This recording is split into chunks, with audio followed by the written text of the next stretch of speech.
ಇಂದು ಬೃಹತ್ ಸಮಾವೇಶದಲ್ಲಿ ಭಾಗಿಯಾಗಿದ್ದು ತುಮಕೂರಿನಲ್ಲಿ ಬೃಹತ್ ಆದಂತಹ ಸಮಾವೇಶದಲ್ಲಿ ಜನರನ್ನ ಉದ್ದೇಶಿಸಿ ಮೋದಿ ಭಾಷಣವನ್ನ ಪ್ರಾರಂಭ ಮಾಡಿದ್ದಾರೆ. ಹಾಗಾದ್ರೆ ಬನ್ನಿ ನೋಡೋಣ.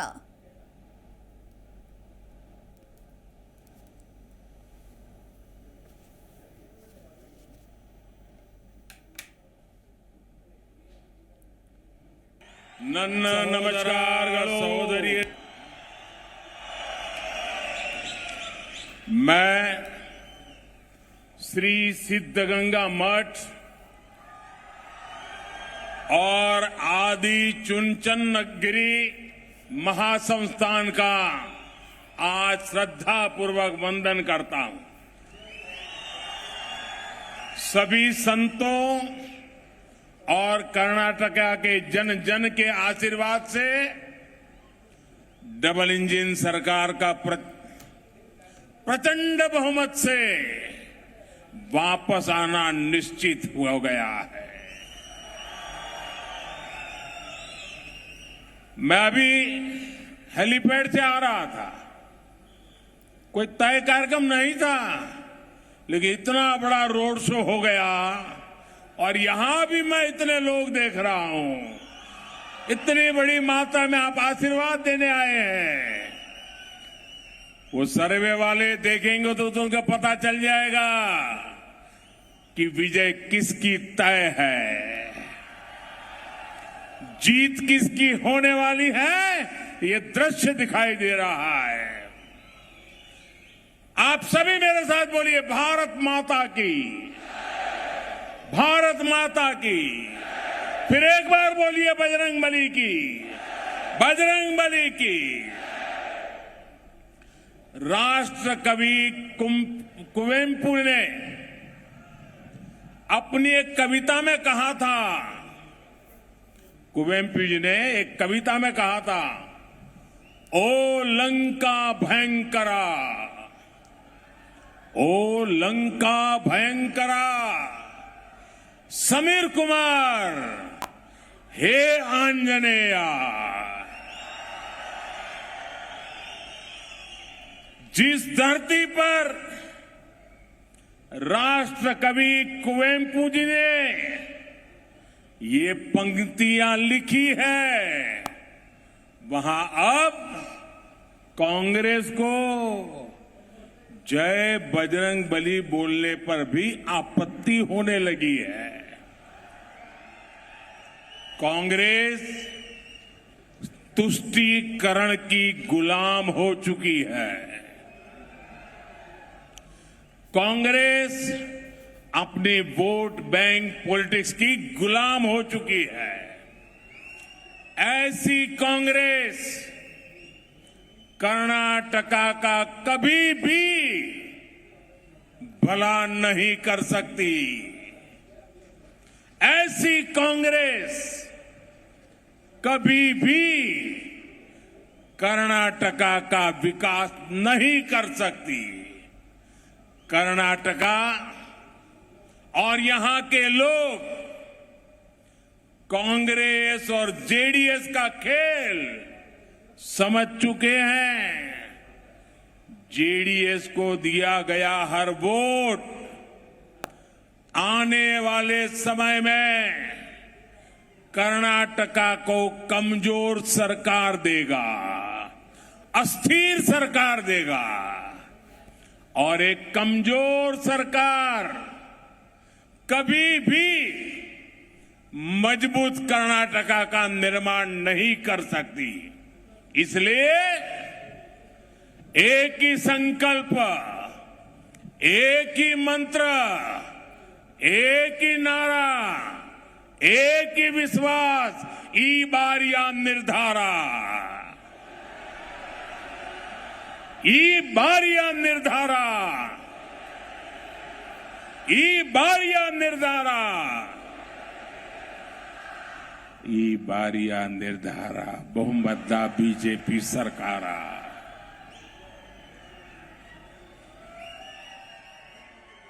ಬಂಧುಗಳೇ,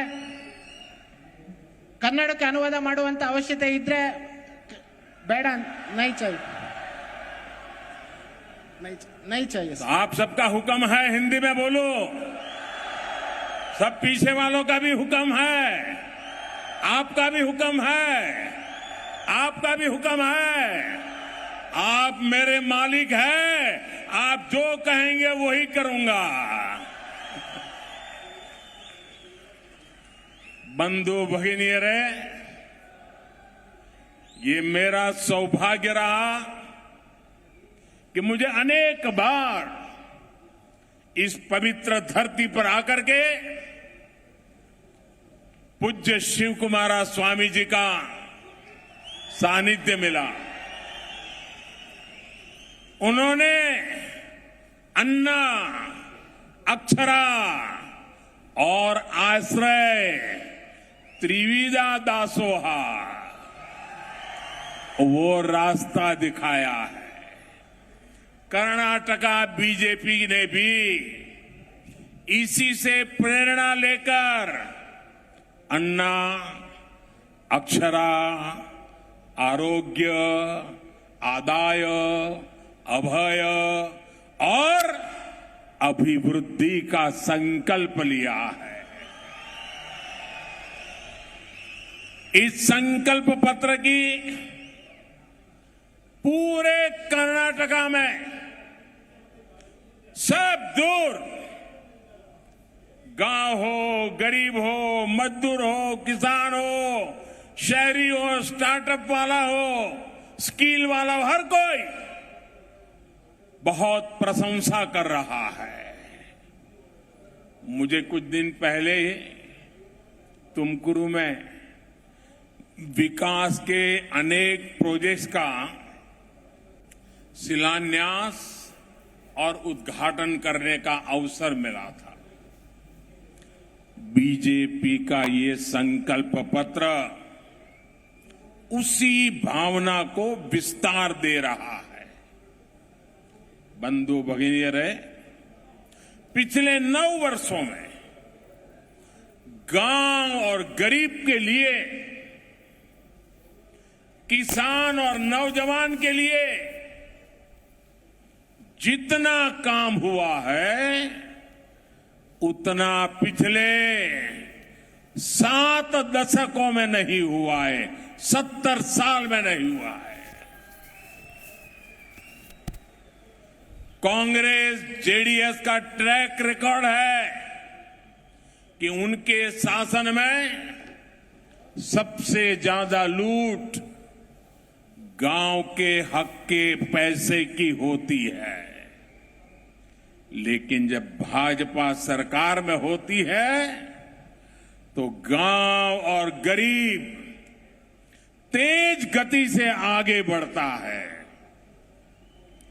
हमने ग्रामीण अर्थव्यवस्था को मजबूत किया है ताकि सामान्य मानवी की आर्थिक ताकत बढ़े, उसका परचेजिंग पावर बढ़े, उसकी क्वालिटी ऑफ लाइफ में सुधार हो, ईज ऑफ लिविंग, उसके जीवन में एक आनंद की अनुभूति हो। बंधु भगिनीरे, खेती के खर्चों में मदद के लिए हमने पीएम किसान सम्मान योजना के माध्यम से 2.5 लाख करोड़ रुपए सीधे, आंकड़ा याद रखना, 2.5 लाख करोड़ रुपए सीधे किसानों के खाते में भेजे। कितने? 2.5 लाख करोड़। कितने? 2.5 लाख करोड़। और दिल्ली से 1 रुपया निकला ना तो 100 के 100 पैसे किसान के खाते में गए। बीच में कोई पंजा उसको लूट नहीं सकता है। यहां तुमकुरु जिले के भी 3 लाख से अधिक किसानों के बैंक खाते में लगभग 700 करोड़ रुपए जमा हो चुके हैं। बीजेपी सरकार के प्रयासों से आज देश की 9 करोड़ महिलाएं सेल्फ हेल्प ग्रुप से जुड़ गई है। इन्हें हमारी सरकार ने बिना बैंक गारंटी 20 लाख रुपए तक की मदद सुनिश्चित की है। 20 लाख। आज देश भर के गांवों में फल, सब्जियां और अनाज को बचाने के लिए बड़ी संख्या में स्टोरेज की सुविधा तैयार की जा रही है। एफपीओस को मदद करके सरकार किसानों को व्यापार और प्रगति के अवसर भी दे रही है। इससे किसान के हाथ में पूंजी आई है, उसकी आमदनी बढ़ी है, इनकम बढ़ी है।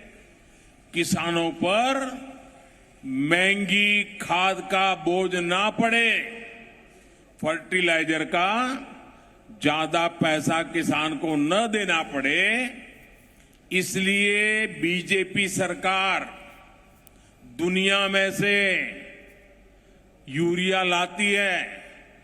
50 रुपीज केजी हम लाते हैं, 50 रुपीज केजी, और किसानों को देते हैं सिर्फ 5 रुपये में। सारा बोझ सरकार उठाती है।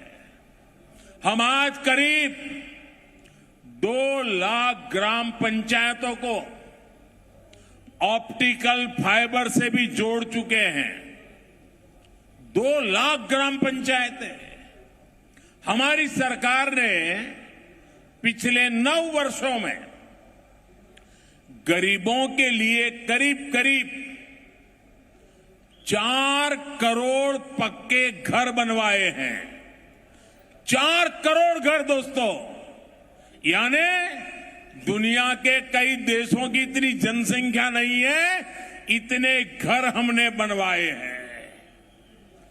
और इनमें से 3 करोड़ से ज्यादा घर गांव में बने हैं, गांवों में बने हैं। और खुशी की बात है, मेरे लिए ज्यादा खुशी की बात है, मेरी माताओं बहनों के लिए भी खुशी की बात है। इसमें भी ये जो 3 करोड़ से ज्यादा गांव के घर, 1 करोड़ के ज्यादा शहरों के घर, उनका भी ज्यादातर मालिकाना हक महिलाओं को दिया गया है। हमारे यहां स्वभाव है, घर होगा पुरुष के नाम, गाड़ी होगी पुरुष के नाम, खेत होगा पुरुष के नाम, ऑफिस होगा पुरुष के नाम, दुकान होगा पुरुष के नाम, और अगर पति नहीं है तो बेटे के नाम, मां के नाम, महिला के नाम कुछ नहीं होता है। सही है ना? ये मोदी है जिसने बदल दिया। आज 3 करोड़ से ज्यादा घर की मालिक मेरी माताएं बहनें हैं। और ये जो घर बन रहे हैं ना आजकल, इन घरों की कीमत 1.25 लाख 1.5 लाख रुपए से भी ज्यादा होती है, एक एक घर की कीमत। इसका मतलब ये हुआ कि मेरी 3 करोड़ बहनें रक्षाबंधन के भी पहले 3 करोड़ बहनें घर की मालिक बनी, मतलब वो लखपति दीदी बन गई है, लखपति दीदी। आज गांवों में स्वामित्व योजना के तहत लोगों को उनकी जमीन के प्रॉपर्टी कार्ड भी मिल रहे हैं। अब तक देश के 75,000 गांवों में प्रॉपर्टी कार्ड देने का काम पूरा हो चुका है। इसका फायदा ये होगा कि संपत्ति पर होने वाले विवाद कम होंगे, जमीन पर कोई जबरन कब्जा नहीं कर सकेगा और ये सारा काम हमने नौजवानों की मदद से ड्रोन टेक्नोलॉजी से किया है ताकि हर घर परिवार के पास अब उसके पास लिखित अधिकार है कि ये घर, ये जमीन, ये मेरी है। उसको एक हिम्मत दी, विश्वास दिया। ये हमारी ही सरकार है जिसने देश के ऐसे 18,000 गांवों तक बिजली पहुंचाई। जब 2014 में आपने मुझे सेवा का मौका दिया तो मैंने पूछा, भाई क्या हाल है? तब पता चला 18,000 गांव ऐसे थे जो 18वीं शताब्दी में रहते थे, बिजली नहीं थी।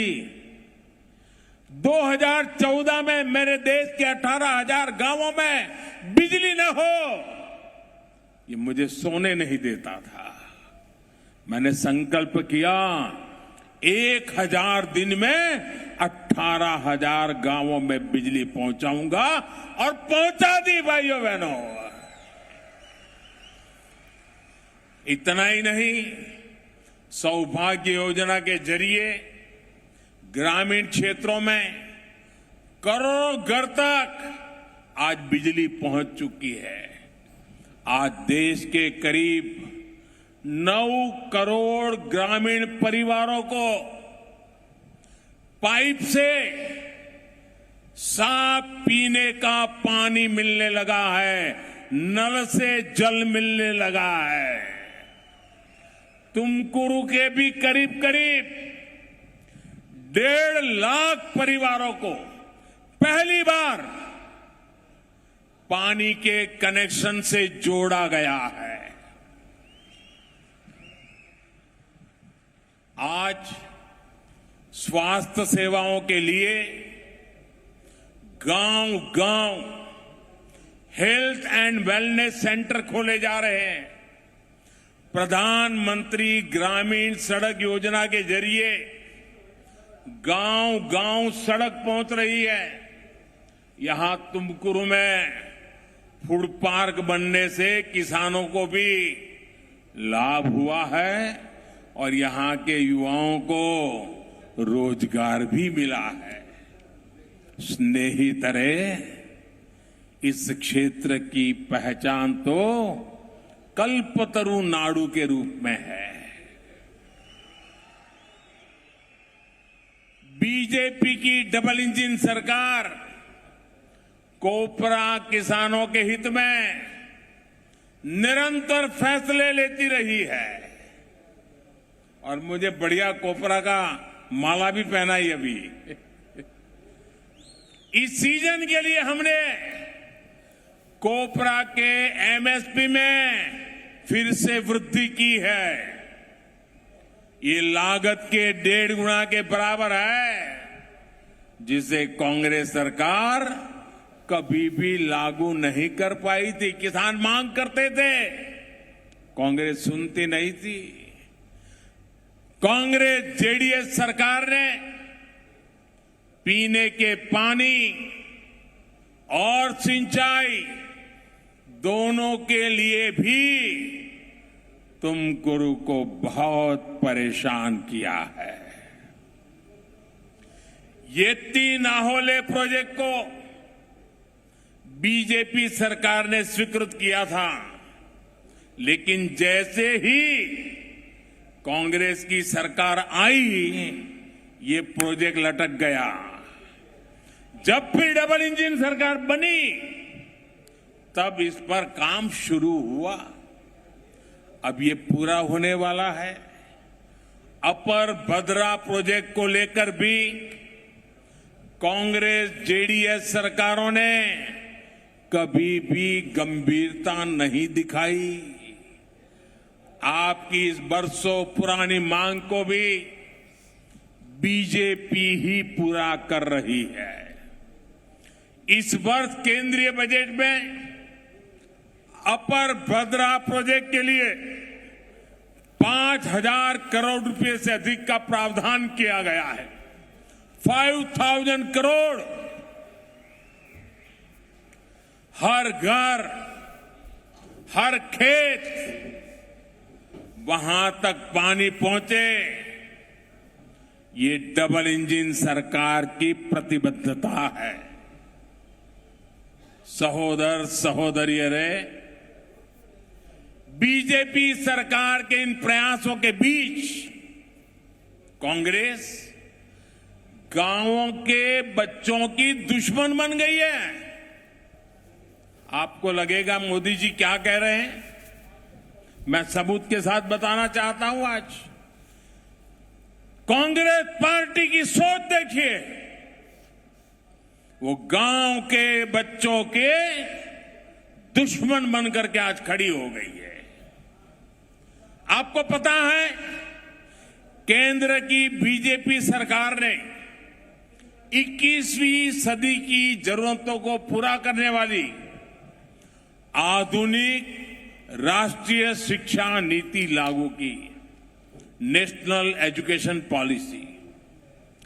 देश के महान वैज्ञानिकों में से एक, इसरो के पूर्व चेयरमैन के कस्तूरीरंगन जी, उनके नेतृत्व में यह शिक्षा नीति तैयार हुई है।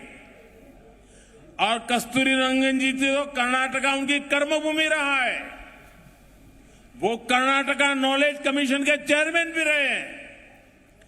कस्तूरीरंगन जी की कमान में हजारों लोगों के परामर्श और देश के करोड़ों लोगों के सुझाव के बाद ये नेशनल एजुकेशन पॉलिसी उसको लागू किया गया है। और इस नीति का सबसे बड़ा फायदा क्या है, उसकी विशेषता क्या है? इस नीति में एक महत्वपूर्ण बात है कि इस देश की जो प्रादेशिक भाषा है, मातृभाषाएं हैं, भारतीय भाषाओं में पढ़ाई पर जोर दिया गया है। यानी गांव का बच्चा अपनी मातृभाषा में जहां तक पढ़ाई करके पहुंचना चाहता है, पहुंच सकता है। लेकिन अब कांग्रेस ने घोषणा कर दी है, लिखित घोषणा की है। उन्होंने कहा है कि वे आएंगे तो ये नेशनल एजुकेशन पॉलिसी को ताला लगा देंगे, रोक देंगे। अब मैं पूछना चाहता हूं, जो गरीब मां का बेटा अंग्रेजी स्कूल में दाखिल नहीं हो पाया, अंग्रेजी पढ़ नहीं पाया, क्या उस गरीब मां के बच्चे को डॉक्टर बनने का हक है कि नहीं है? पूरी ताकत से जवाब दीजिए मुझे। इस देश के किसी भी बच्चे को डॉक्टर बनने का हक है कि नहीं है? इस देश के किसी भी गरीब से गरीब बच्चे को इंजीनियर बनने का हक है कि नहीं है? उसे पढ़ने करके आगे बढ़ने का हक है कि नहीं है? क्या अंग्रेजी नहीं पढ़ पाया इसलिए उसके भविष्य पर ताला लगना चाहिए, उसका भविष्य रुकना चाहिए? लेकिन कांग्रेस कर्नाटका में गरीब के बच्चों को, जो बच्चे अंग्रेजी स्कूल में जा नहीं पाए, उनको डॉक्टर बनने नहीं देना चाहती है। ऐसी कांग्रेस को सजा देने के लिए चुनाव है दोस्तों। सजा देंगे कांग्रेस को? सजा देंगे? जरा दोनों हाथ ऊपर करके जोर से बताइए, सजा देंगे? पक्का देंगे?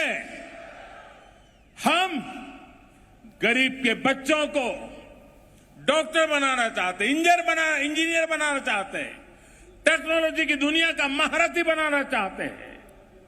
भाषा के कारण उसकी जिंदगी अटकनी नहीं चाहिए। लेकिन कांग्रेस कह रही है यहां टेक्निकल विषयों की पढ़ाई कन्नड़ा में नहीं होगी। हमारे जो बच्चे अंग्रेजी नहीं जानते, क्या वो अच्छा पढ़ने के हकदार नहीं है दोस्तों? हम चाहते हैं कि बच्चों को अगर कभी कभी होता है कि बच्चा एक जगह पे एडमिशन ले लेता है और वहां जाने के बाद उसको लगता है इसके बजाय वो विषय मेरे लिए ज्यादा अच्छा है, मैं अगर वो पढ़ाई करूंगा तो ज्यादा अच्छी करूं। पहले एक बार आप एक लाइन में घुस गए तो आपको दूसरी ट्रैक पर जाने का हक ही नहीं था। या तो आप आगे बढ़ो या छोड़ के घर चले जाओ। हमने कहा नहीं, आज का नौजवान अपनी समझ से निर्णय करने के लिए तैयार है। अगर आज वो एक विषय पढ़ रहा है लेकिन एक साल के बाद उसको लगता है कि मैं इससे उधर बेहतर कर सकता हूं, और अगर वो विषय बदलना चाहता है, सब्जेक्ट चेंज करना चाहता है, तो बिना उसका वर्ष खराब किए वो अपना सब्जेक्ट चेंज कर सकता है। ये नई एजुकेशन पॉलिसी है। कांग्रेस इसको भी रोकना चाहती है। कांग्रेस कर्नाटका के बच्चों से, यहां के विद्यार्थियों से सारे विकल्प छीन लेना चाहती है और कांग्रेस कहेगी उसी रास्ते पर चलने के लिए मजबूर करना चाहती है।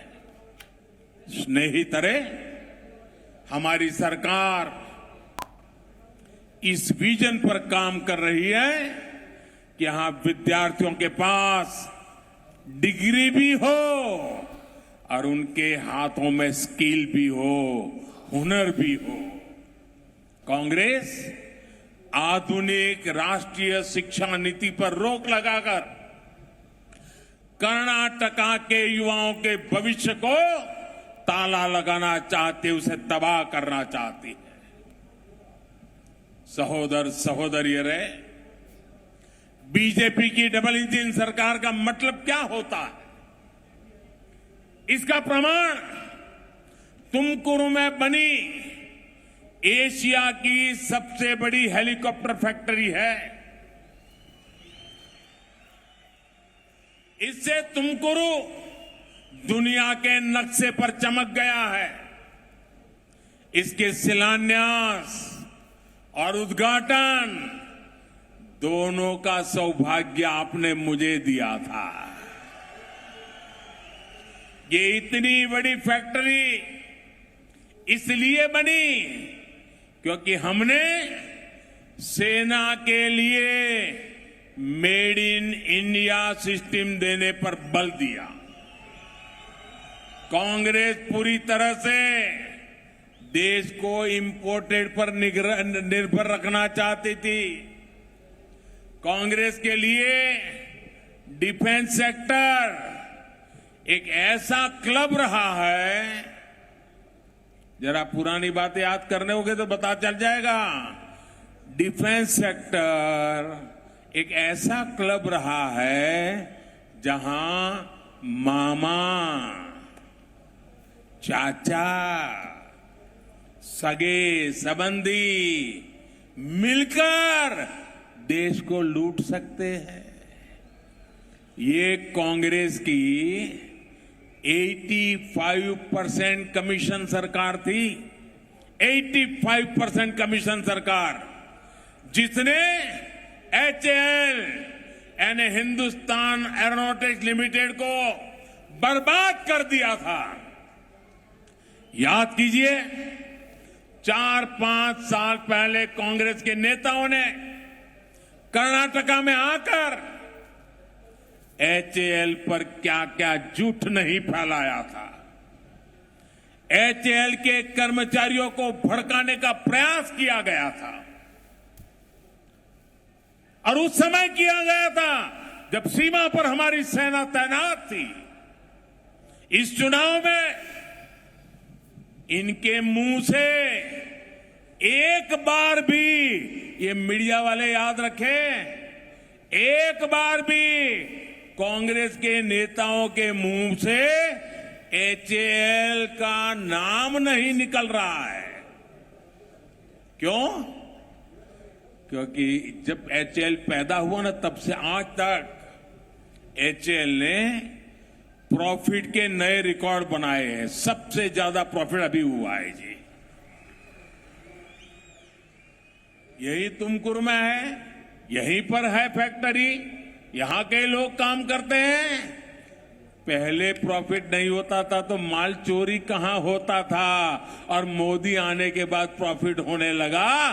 कारण साफ है दोस्तों, जब कांग्रेस सत्ता में थी तो कमीशन के बगैर डिफेंस डील नहीं होती थी। ये बीजेपी की सरकार है जो देश में ही डिफेंस की आधुनिक फैक्ट्रियां लगा रही है और देश की सेना को सशक्त कर रही है। बंधु भगे नहीं रहे। बीजेपी सरकार यहां तुमकुर में अनेक प्रोजेक्ट पर काम कर रही है। हाल में ही तुमकुर में साउथ इंडिया के पहले इंडस्ट्रियल कॉरिडोर का शिलान्यास हुआ है।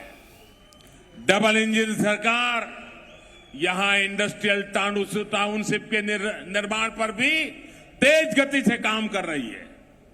तुमकुरु रायदुर्ग रेल लाइन हो, तुमकुरु चित्रदुर्ग दावणगेरे रेल लाइन हो, इससे यहां विकास में और तेजी आएगी। लेकिन कांग्रेस जेडीएस ऐसे हर प्रोजेक्ट को भी रोकने में लगी हुई है। बिना 85% कमीशन खाए ये कोई काम आगे नहीं बढ़ने देंगे। जब इंफ्रास्ट्रक्चर नहीं बनेगा तो किसान को भी नुकसान होगा और उद्योगों का विस्तार भी नहीं होगा। और ये 85% वाले, जब तक उनका 85% नहीं होगा आगे नहीं बढ़ेंगे। अब आपको मैं याद कराता हूं 85% है क्या भाई? ये मोदी की बात नहीं है। कांग्रेस पार्टी के वरिष्ठ नेता,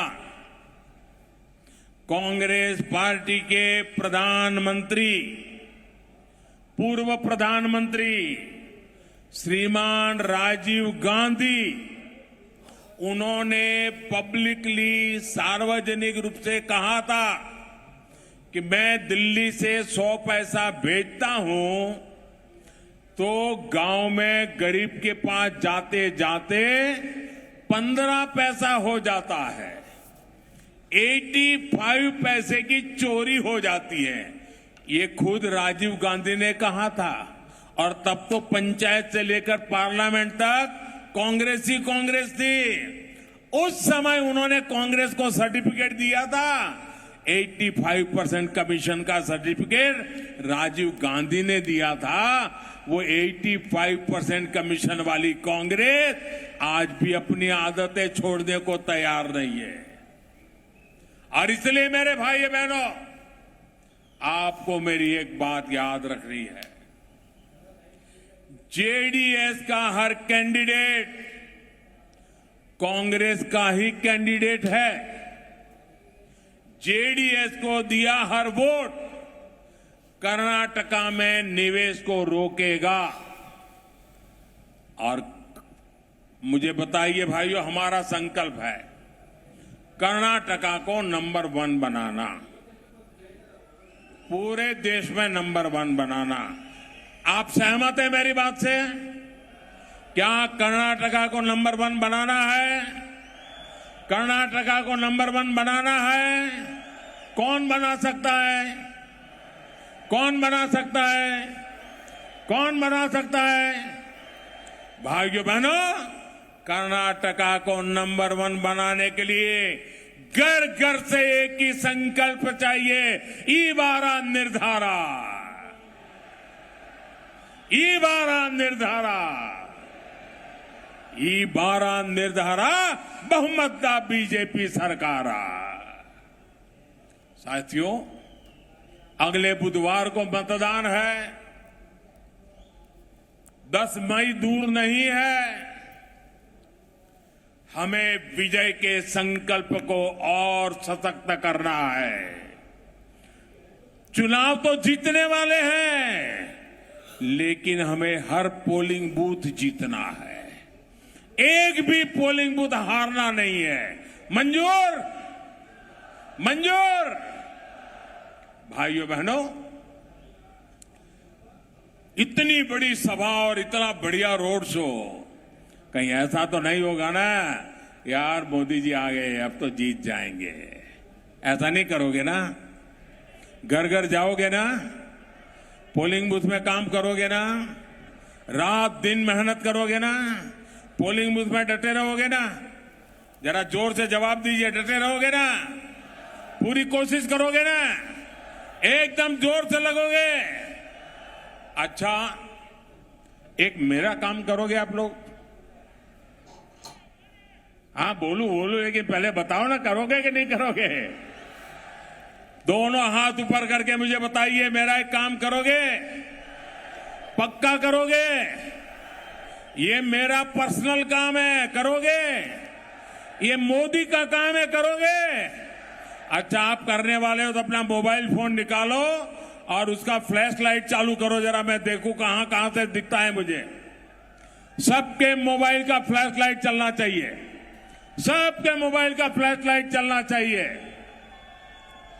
जिसके पास मोबाइल है अपना फ्लैश लाइट चलाइए। अच्छा, मैं बताऊं मेरा कौन सा काम है? बताऊं?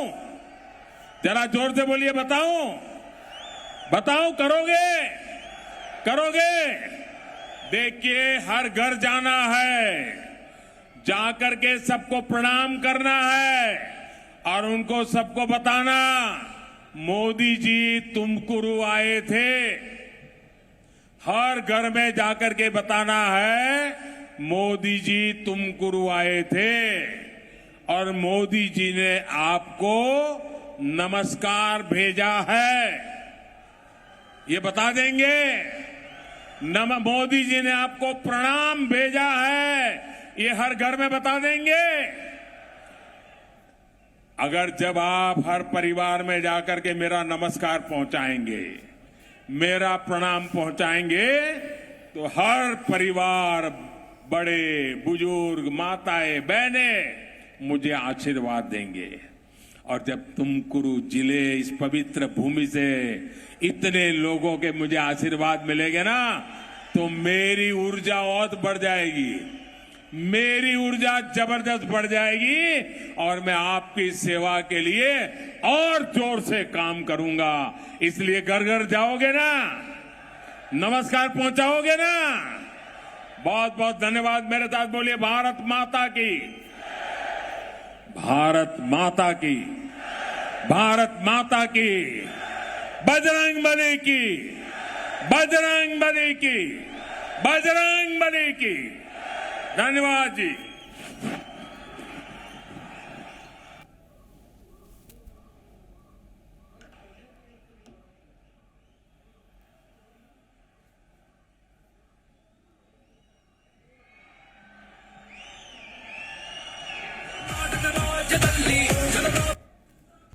ಪ್ರತಿಕ್ಷಣದ ಸುದ್ದಿಗಾಗಿ Zee Kannada news app download ಮಾಡಿ. Live TV, latest updates, entertainment, lifestyle, technology ಸುದ್ದಿ ನಿಮ್ಮ ಅಂಗೈಯಲ್ಲಿ.